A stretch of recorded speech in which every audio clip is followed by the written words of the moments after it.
At the Christmas party, my millionaire son hugged me and said, "Enjoying the $5,000 a month, Mom?" I went pale and replied, "Son, I'm working two jobs." That's when my greedy daughter-in-law choked on her food. I'm glad to have you here. Follow my story until the end and comment the city you're watching from so I can see how far my story has reached. I'm Doreen, and at 65 years old, I thought I'd seen every kind of heartbreak life could throw at me. I was wrong. Nothing prepared me for what happened at my son's Christmas party last December when my entire world crumbled with just one sentence.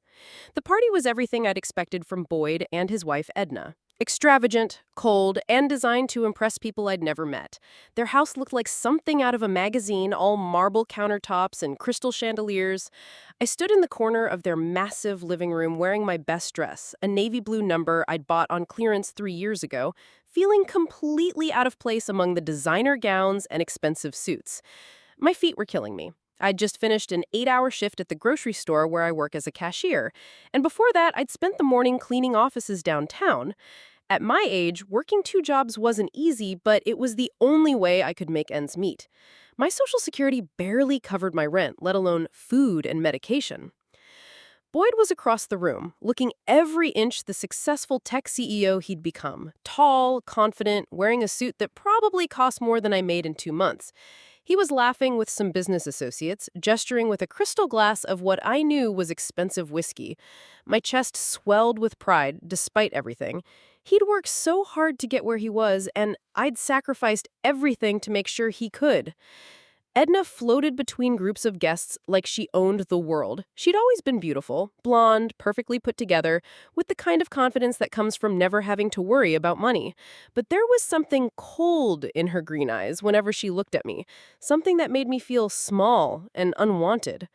I was reaching for a small sandwich from the appetizer table when Boyd approached me. He'd had a few drinks, I could tell, by the slight flush in his cheeks and the way he moved just a little too confidently. "Mom," he said, wrapping his arm around my shoulders in what looked like an affectionate gesture, but felt somehow calculated.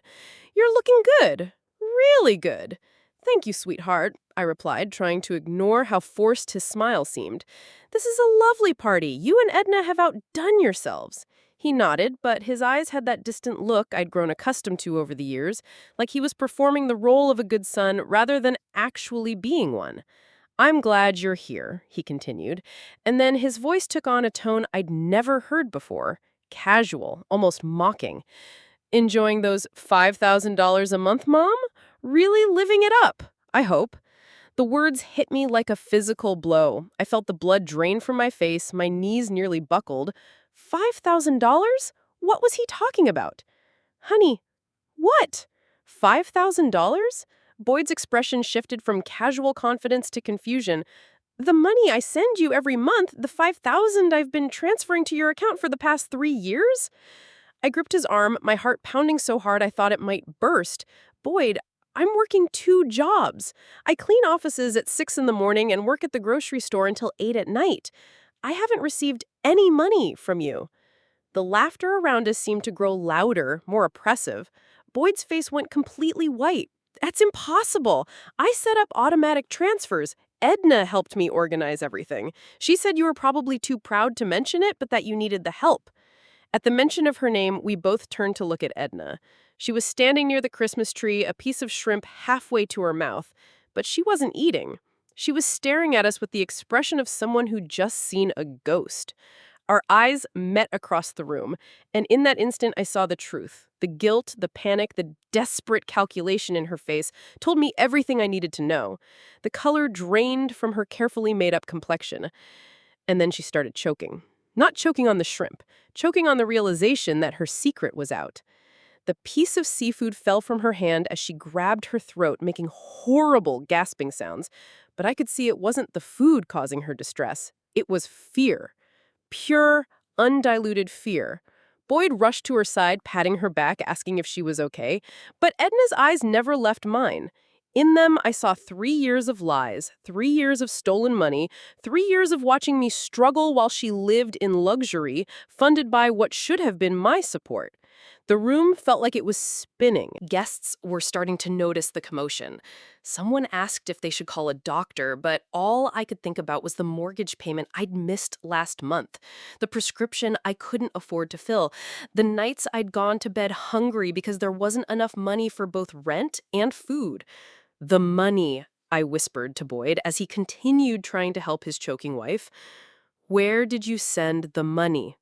He looked up at me, his face a mixture of confusion and growing dread.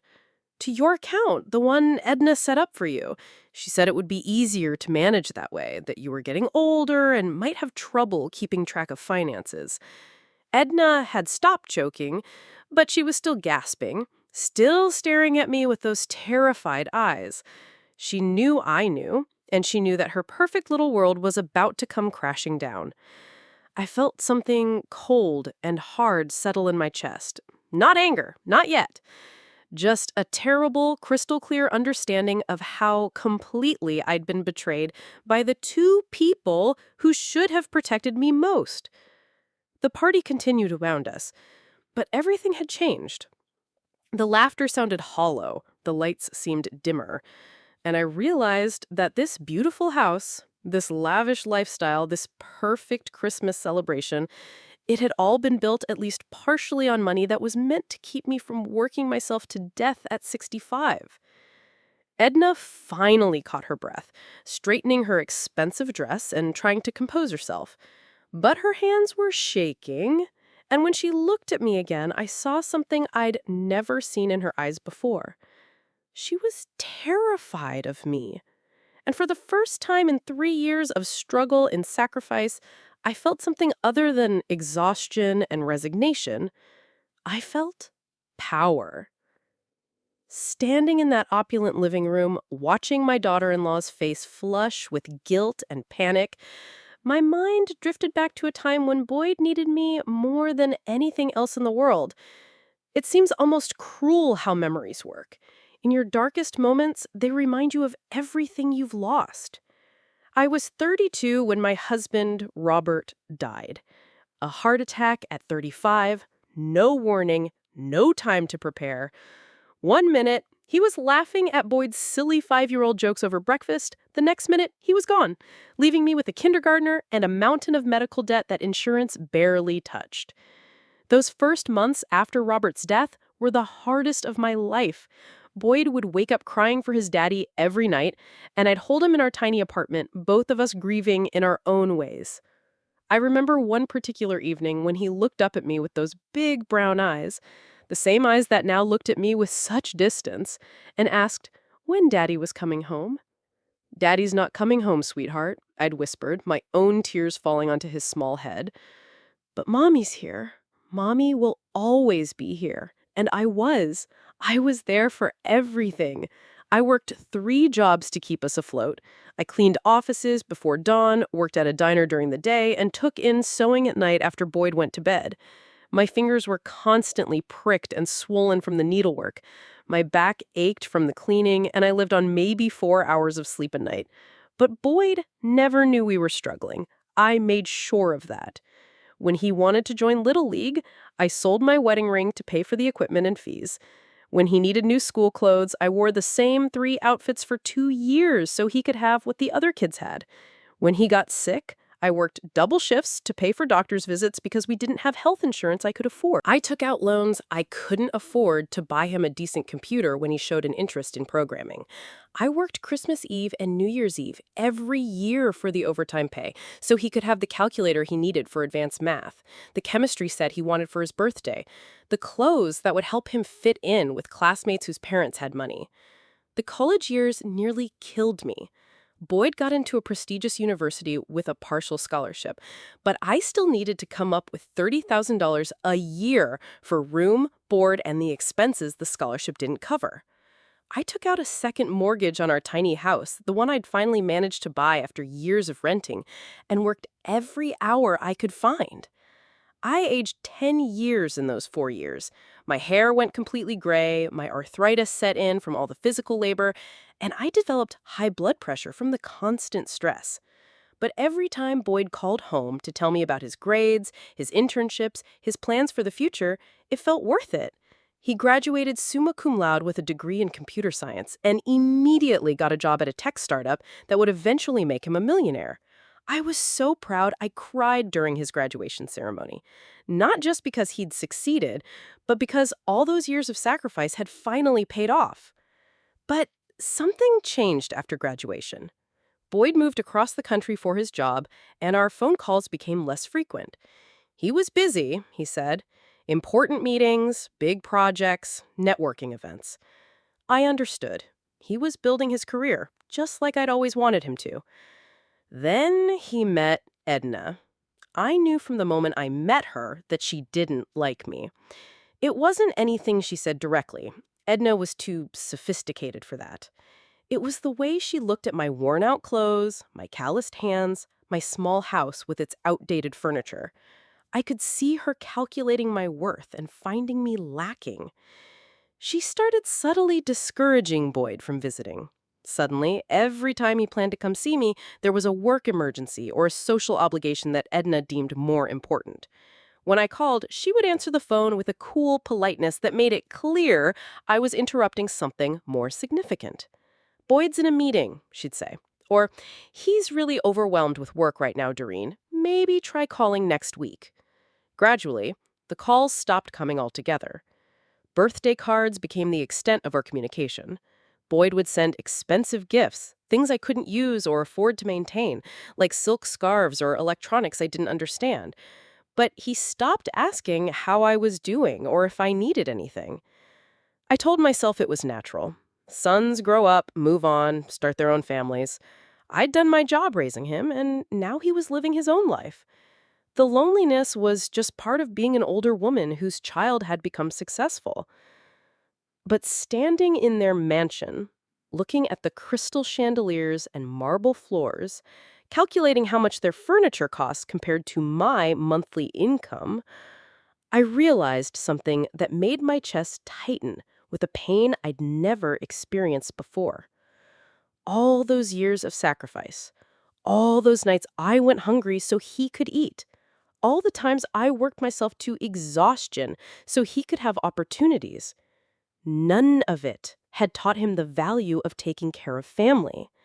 Edna had convinced him that I was somehow beneath them, that my struggles were my own fault, that helping me was charity rather than love.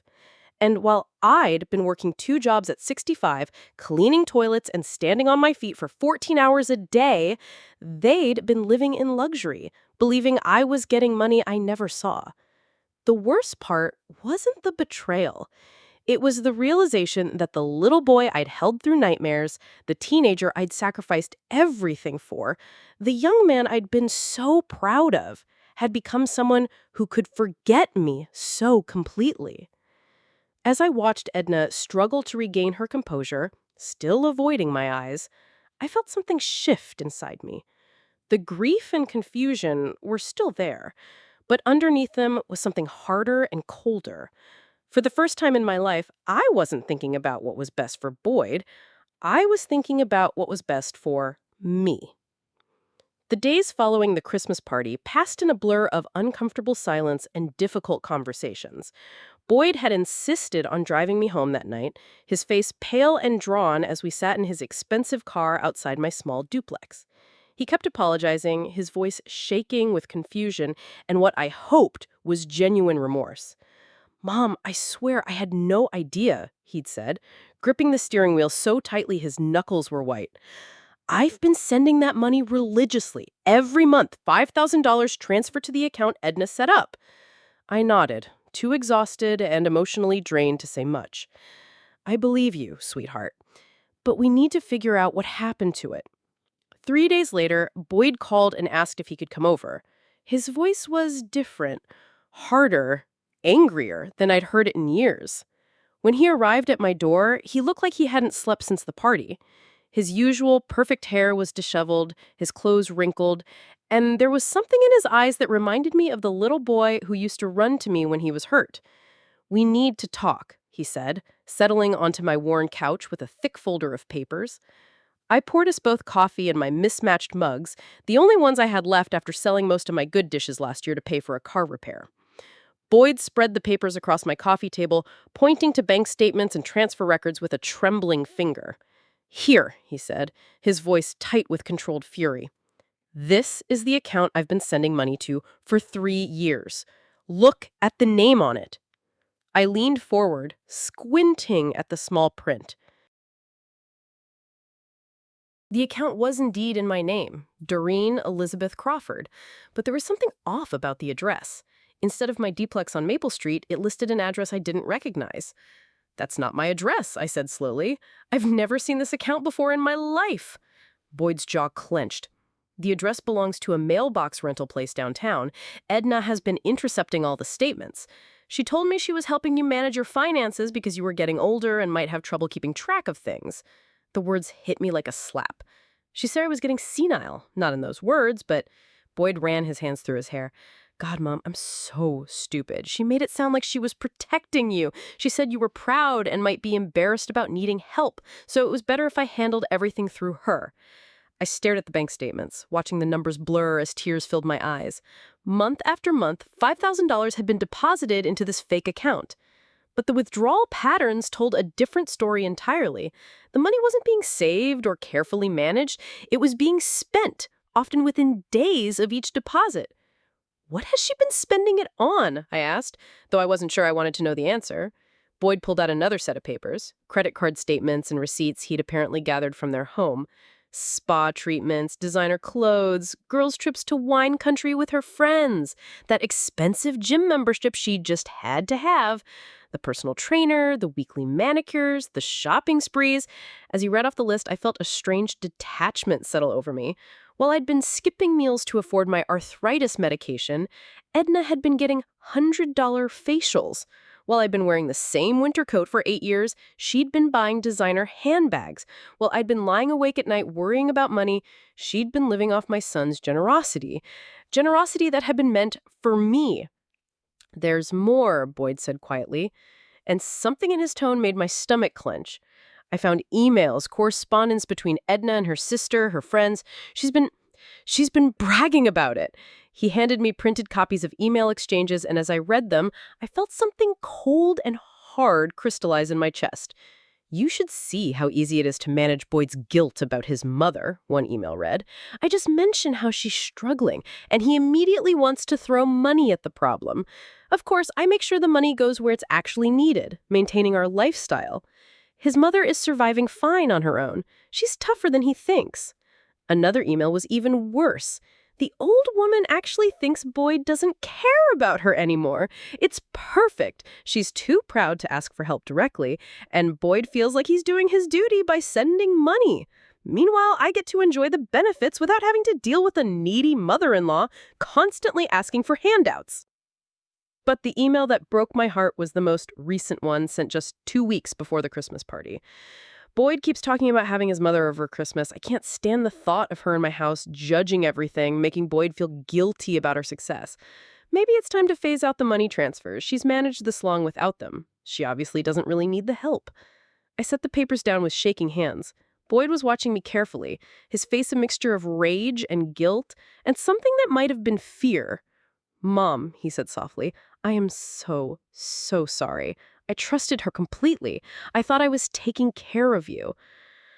I looked around my small living room at the furniture I'd bought secondhand 20 years ago, the carpet worn thin from use, the windows that needed replacing but that I couldn't afford to fix. Then I thought about Edna's mansion with its marble countertops and crystal chandeliers and rooms bigger than my entire house. "Where's she now?" I asked. "At her sister's. She left right after the party. Said she needed time to think. She hasn't been answering my calls." I nodded slowly. Of course. She'd run. She knew exactly what she'd done, and she knew she'd been caught. The question was what she planned to do next. Try to deny everything, blame me somehow, or attempt to manipulate Boyd into forgiving her. "Boyd," I said carefully, "I need you to understand something. This isn't just about the money." He frowned. "What do you mean?" She didn't just steal from me, she stole 3 years of your love, your concern, your care. You thought you were helping me so you didn't worry about whether I was okay. You didn't call because you figured the money was enough. She made sure I felt abandoned by my own son, while she enjoyed the benefits of your generosity. Boyd's face crumpled, and for a moment he looked exactly like the little boy who used to cry in my arms after his father died. "I abandon you," he whispered. "I let her convince me that sending money was the same as caring." "You didn't know," I said. But even as I spoke the words, I felt the weight of all those lonely years, all those nights I'd wondered why my son never called, never visited, never seemed to care whether I was struggling. "I should have known," Boyd said fiercely. "I should have visited more, called more, paid attention. I should have seen that you were working yourself to death while my wife was living in luxury." We sat in silence for a long moment, both of us processing the magnitude of Edna's betrayal. Finally, Boyd spoke again. "What do you want me to do, Mom?" "I'll leave her. I'll make sure you get every penny back with interest. I'll do whatever it takes to fix this." I looked at my son, really looked at him for the first time in years. Underneath the expensive clothes and successful exterior, I could see the guilt eating at him, the genuine horror at what his wife had done. But I could also see something else, a man who had become comfortable with the idea that money could solve problems, that financial support was equivalent to emotional care. "I need time to think," I said finally, "about what I want, about what's fair, about what comes next." Boyd nodded, gathering up the papers. "Of course. Take all the time you need. And Mom, I'm going to make this right. I promise." After he left, I sat alone in my small living room, surrounded by the evidence of Edna's deception. But I wasn't thinking about the money anymore, or even about the betrayal.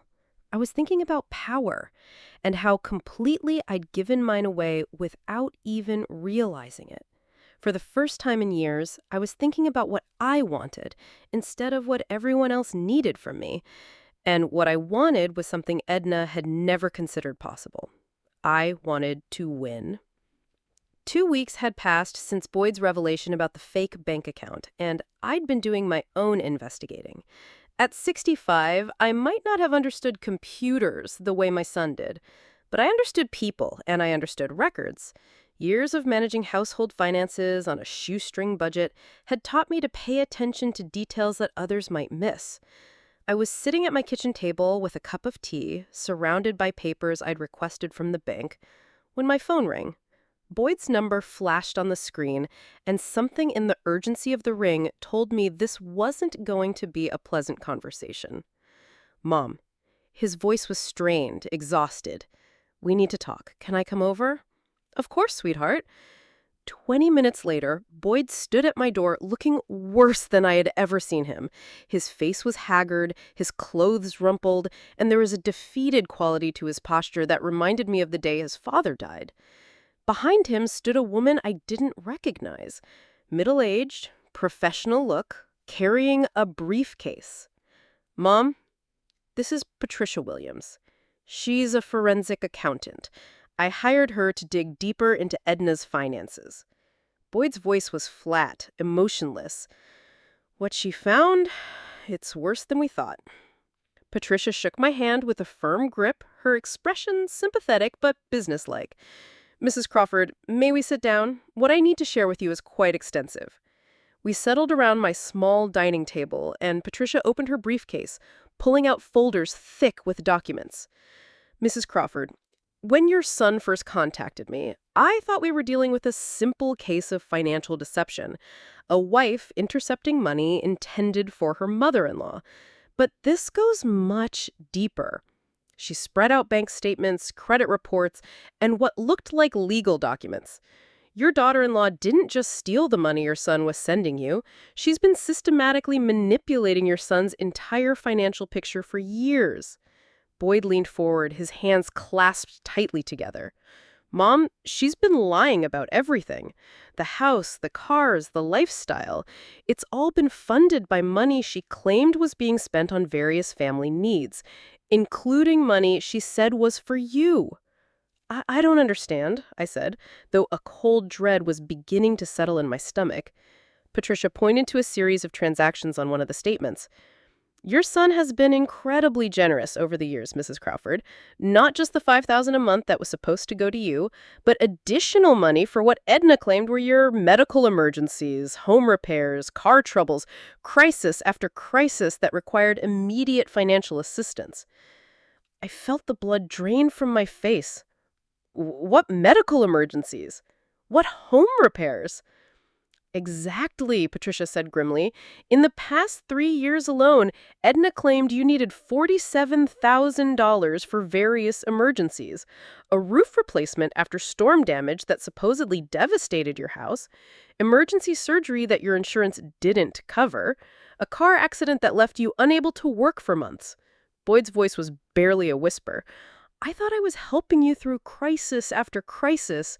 Every time I'd start to worry about visiting you or wonder why you never called to thank me, Edna would tell me you were too proud, too embarrassed about needing help. She told me you specifically asked that he not visit during these difficult times. Patricia continued, reading from what appeared to be printed emails, that you were depressed about your financial situation and didn't want your son to see you struggling. I stared at the papers, trying to process the magnitude of what I was hearing. Not only had Edna stolen the monthly support Boyd thought he was providing, but she'd invented emergencies, created fictional crises, all to extract even more money while ensuring that Boyd stayed away from me. How much? I asked quietly. Patricia consulted her notes, including the monthly payments and the emergency funds, approximately $230,000 over 3 years. The number hung in the air like a physical weight.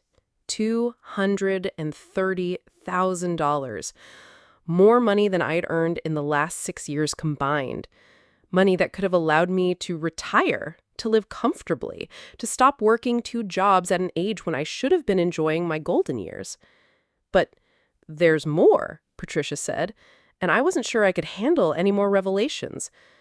Mrs. Crawford, are you familiar with your late husband's family property, the land his grandfather left him? I frowned. You mean the old property upstate? Robert inherited it from his grandfather, but we never did anything with it. It was just wild land, trees, and a creek. After Robert died, I couldn't afford to pay the property taxes, so I assumed it had been sold for taxes years ago. Boyd and Patricia exchanged a look that made my stomach clench.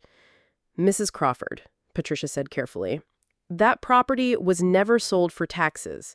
Your daughter-in-law has been paying the taxes on it for 3 years. She also commissioned a land survey and an environmental assessment. Why would she do that? I asked, though something deep in my gut already knew the answer wouldn't be good. Because the state is planning a new highway expansion, and that property is directly in the path of development. The government will be forced to purchase it through eminent domain, and the compensation estimate is between $1.2 and $1.8 million. The room started to spin. I gripped the edge of the table trying to process what I was hearing. Are you telling me that land is worth over $1 million? Yes, ma'am. And legally, as your late husband's widow, you're the rightful owner. But Edna has been positioning herself to claim ownership by virtue of the fact that she's been paying the taxes and maintaining the property. Boyd's face was white as paper. She's been planning this for years, Mom. The whole time she was stealing from you, making you struggle, keeping me away from you, she was positioning herself to steal your inheritance, too. I thought about all the times I'd wondered what had happened to that old property, all the times I'd felt guilty about letting it go. Robert had loved that land. His grandfather had cleared it by hand, built a small cabin there that had long since fallen down. I'd always meant to visit it to see if there was anything salvageable, but I'd never had the time or money for such a trip.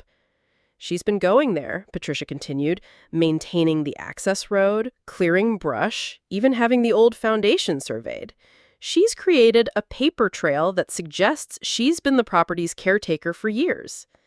Can she really steal it from me? I asked. Not if we act quickly, Patricia said, but she's been clever about creating documentation that could support a claim of adverse possession. If this had gone on much longer, she might have been able to make a legal case for ownership. I sat back in my chair, overwhelmed by the scope of Edna's deception. This wasn't just about stealing money or manipulating my relationship with my son. She had been systematically planning to steal my husband's legacy, the one thing of real value he'd left behind. "There's one more thing," Patricia said, and her voice was even more careful.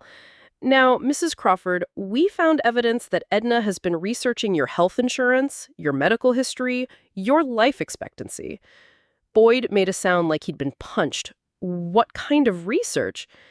"The kind someone does when they're planning for future inheritance issues," Patricia said delicately. The implication hit me like a cold wind. Edna hadn't just been stealing from me and planning to steal my property. She had been calculating how much longer I might live, planning for what she could claim after I was gone. I looked at my son, the successful man who thought he was taking care of his mother, while his wife systematically destroyed me. His face was crumpled with grief and rage and something that looked like horror at his own blindness. "Boyd," I said quietly, "I need you to understand something. This isn't your fault." He started to protest, but I held up my hand.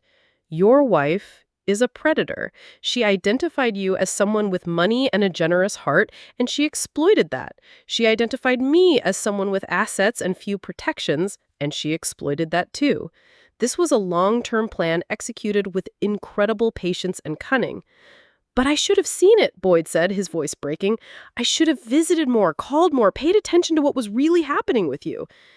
"Yes," I said simply, "you should have, but that doesn't make you responsible for her crimes." We sat in silence for a moment, all of us processing the enormity of what Edna had done. Finally, Patricia spoke. "Mrs. Crawford, what would you like to do with this information? We have enough evidence to pursue criminal charges, civil recovery, and to secure your legal claim to the property. But these decisions are ultimately yours to make." I looked at the papers spread across my table, evidence of the most comprehensive betrayal I could have imagined. Then I looked at my son, who was watching me with desperate hope and terrible guilt. "I need time to think," I said. "But Patricia, I want you to do whatever is necessary to secure my legal claim to that property. Immediately. Today, if possible." "Of course." After they left, I walked through my small house, seeing it differently now. This wasn't just my humble home anymore. It was evidence of how successfully I'd been victimized. Every worn piece of furniture, every outdated appliance, every sign of my years of struggle stood as testimony to Edna's cruelty. But I was done being a victim. For the first time in years, I had power, and I intended to use it. 3 days after Patricia's devastating revelations, Boyd called me early in the morning. His voice was tight with barely controlled emotion. "Mom, Edna's back. She wants to meet with all of us. She says she can explain everything." I was sitting at my kitchen table, the same table where I'd learned the scope of my daughter-in-law's betrayal, holding a cup of coffee that had long since gone cold. In front of me were the legal documents Patricia had rushed through, official papers confirming my ownership of Robert's family property along with a preliminary estimate of its value, $1.6 million. "Where does she want to meet?" I asked. "At the house." "Our house?" "She says it's her home too, and she has a right to discuss this on familiar ground." Of course she did. Even in defeat, Edna wanted the advantage of her territory, surrounded by the luxury she'd purchased with stolen money. But I was done letting other people control my terms on my life. "No," I said firmly. "If she wants to talk, we meet at Patricia's office with lawyers present. This isn't a family discussion anymore. This is a legal matter." Boyd was quiet for a moment. "She's not going to like that." "I don't care what she likes." 2 hours later, I sat in Patricia's conference room wearing my best dress, the same navy blue one I'd worn to the Christmas party. But somehow it felt different on me now, more like armor than apology. Boyd sat beside me, his lawyer on his other side. Across the polished table sat Edna and her attorney, a slick-looking man in an expensive suit who kept checking his phone. Edna looked terrible. Her usual perfect blonde hair was unkempt, her makeup couldn't hide the dark circles under her eyes, and her designer clothes seemed to hang on her like costume pieces on the wrong actor. But when our eyes met across the table, I saw that the calculation was still there, the sense that she was working an angle even now. "Doreen," she began, her voice soft and apologetic, "I know how this must look, but I need you to understand that everything I did was with the best intentions." Patricia leaned forward slightly, her pen poised over a legal pad. "Mrs. Crawford, I should inform you that this conversation is being recorded with everyone's consent, as indicated by the signed agreements." Edna's attorney nodded curtly. Edna herself seemed to hesitate for just a moment before continuing. "I was trying to protect Boyd from feeling guilty," she said, her eyes focused on me with what might have been genuine pleading. "You're so independent, so proud. Every time he wanted to help you, you'd refuse. I thought if I managed the financial support discreetly, you could maintain your dignity while still getting the help you needed." I kept my expression neutral, but inside I felt a familiar anger building. Even caught red-handed, she was still trying to manipulate the narrative. "And the property taxes?" Patricia asked mildly. "Were you paying those to protect Mrs. Crawford's dignity as well?" Her composure slipped slightly. "Boyd is Robert's stepson, and when Doreen passes away, that property would naturally—" "I'm not Boyd's stepson," Boyd said sharply. "Robert adopted me legally when I was 7. That makes me his son, not his stepson. And that property belongs to my mother, not to us." Edna turned to him with the kind of desperate look I'd seen her use before when she needed to regain control. "Honey, you're upset, and I understand that, but we need to think practically about the future. Your mother isn't getting any younger, and that property is going to require significant management when the state begins the acquisition process." "Management that you were planning to provide?" Patricia asked. "For a substantial fee, I assume." Edna's lawyer placed a hand on her arm, but she ignored him. "I was trying to ensure that Boyd's inheritance would be properly handled. Doreen doesn't understand complex financial transactions." That was when something inside me snapped. Not into anger, but into perfect, crystal-clear certainty. "Edna," I said quietly, and my voice carried a calm authority that surprised even me. "I want you to listen very carefully to what I'm about to tell you." She turned to me, and for the first time since I'd known her, she looked genuinely uncertain. "I've spent the last 3 days thinking about everything you've done. The stolen money, the fake emergencies, the lies you told my son to keep him away from me, the way you've been planning to steal my husband's legacy." I paused, letting the words settle in the room. "But mostly, I've been thinking about how you made me feel for 3 years, how you made me believe that my own son didn't care about me, how you turned his love and generosity into weapons against both of us." Edna's face was pale, but she was still trying to maintain that manipulative earnestness. "Honey, I never meant for you to feel—" "You meant exactly that," I interrupted, and my voice was still calm, still controlled. "You wanted me to feel abandoned and forgotten. You wanted Boyd to feel like he was doing his duty without having to actually connect with me. You orchestrated our separation because it served your purposes." I stood up, Patricia's documents in my hands.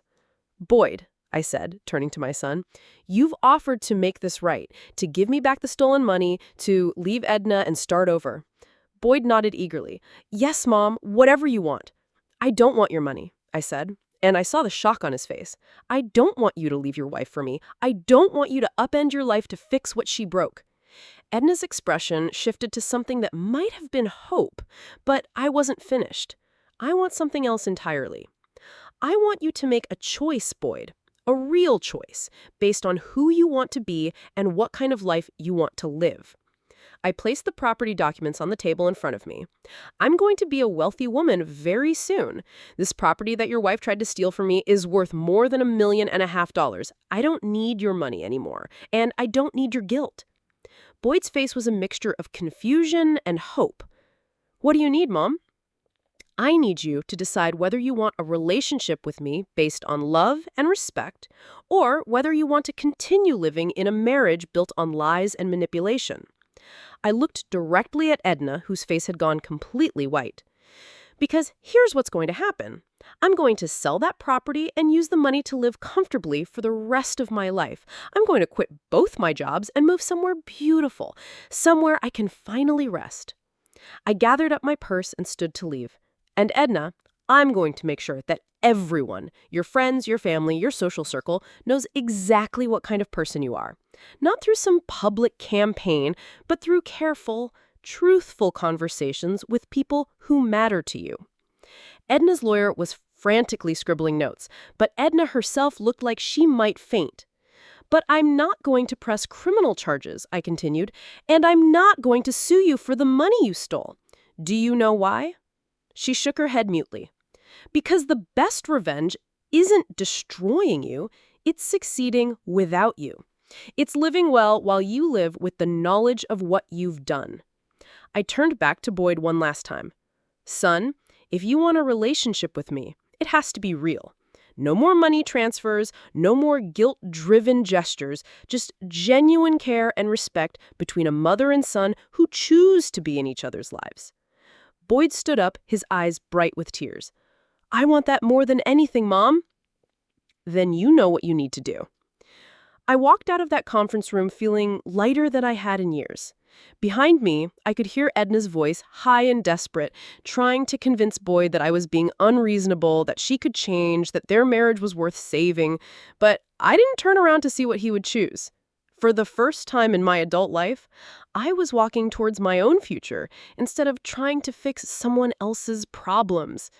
And it felt like freedom. I'd learned that happiness doesn't come from square footage, but it was mine, paid for in full with money from Robert's family property. Every morning, I sat in the same spot with my coffee, marveling at the peace that comes from a life lived on your own terms. The state had purchased the property for $1.7 million, even more than Patricia's initial estimate. After taxes and legal fees, I'd netted enough to buy this house, set up a comfortable retirement fund, and still have money left over for the kind of life I'd never imagined possible. My phone buzzed on the table beside me, a text from Boyd. We'd developed a routine over the past year, communicating regularly, but naturally, without the forced guilt or obligation that had characterized our relationship for so long. Good morning, Mom. Hope you're enjoying the beautiful weather. Sarah and I are driving down this weekend if you're free for dinner. Sarah, Boyd's new girlfriend, a kind woman who worked as a nurse and treated me like a person rather than an obligation. She was nothing like Edna. Warm where Edna had been cold, genuine where Edna had been calculating. The first time Boyd brought her to visit, I'd watched her carefully, looking for signs of the same manipulative charm that had fooled my son before. Instead, I'd found a woman who listened when I talked, who asked about my life with genuine interest, who helped with the dishes, not because she was performing the role of a good daughter-in-law, but because that's who she was. I texted back, I'd love that. I'll make my famous pot roast. It had taken Boyd 6 months to leave Edna after that meeting in Patricia's office. 6 months of trying to salvage something from a marriage built on lies. Of couples therapy sessions where Edna alternated between tearful apologies and angry accusations. I'd stayed out of it completely, focusing on my own life for the first time in decades. When Boyd finally called to tell me he'd filed for divorce, his voice had been exhausted but relieved. She fought me on everything, Mom. The house, the cars, even tried to claim she deserved part of your property settlement because she'd managed the family finances for years. Edna had gotten nothing in the divorce except what the law required. Half of the assets that were genuinely Boyd's, none of the money she'd stolen from me, and certainly none of my property settlement. Her lawyer had tried to argue that she deserved compensation for the care management she'd provided, but Patricia had dismantled that argument with cold efficiency. The last I'd heard, Edna was living in a small apartment across town, working as a receptionist at a dental office. Not the dramatic downfall some people might have wanted, but a quiet reduction to the kind of ordinary life she'd always disdained. Boyd occasionally mentioned seeing her around town, looking older and harder, but they never spoke. I'd kept my promise about not pressing criminal charges, but I'd also kept my promise about making sure people knew who she really was. Not through any dramatic confrontation or public exposure, but through the kind of careful, truthful conversations that matter in a small community. When her friends asked why Boyd had left her, I simply told them the truth, when asked. When people wondered why she'd moved out of the mansion, I explained about the stolen money and forged documents. The truth, it turned out, was more powerful than any revenge I could have planned. My neighbor, Mrs. Patterson, emerged from her own house next door, waving as she headed to her garden. She was 82, a widow like me, and over the past year, she'd become the kind of friend I never had time for when I was working 2 jobs and worrying about money. We shared recipes, watched old movies together, and sometimes just sat on our respective porches in comfortable silence. "Morning, Doreen," she called. "Coffee is especially good today, isn't it?" "Perfect weather for it," I called back, and marveled again at how such simple pleasures had become precious to me. I'd quit both my jobs the day the property sale was finalized. Walking out of that grocery store for the last time, hanging up my vest, had felt like shedding a skin I'd outgrown years ago. The cleaning job had even been easier to leave. I'd simply called the company and told them I was retiring. Retirement. At 66, I was finally doing what most people did in their 60s, enjoying the fruits of a lifetime of work, spending time on hobbies and relationships instead of survival. I'd taken up painting, something I'd always wanted to try but never had time for. My small studio was set up in what had been intended as a formal dining room, easel position to catch the mountain light. I wasn't particularly good at it, but that wasn't the point. The point was having time to be bad at something new, time to improve slowly, time to create something just for the joy of creation. My phone rang, interrupting my peaceful morning thoughts. Patricia's name appeared on the screen. "Good morning, Patricia. Please tell me this isn't about legal problems." Her laugh was warm. "Nothing like that, Doreen.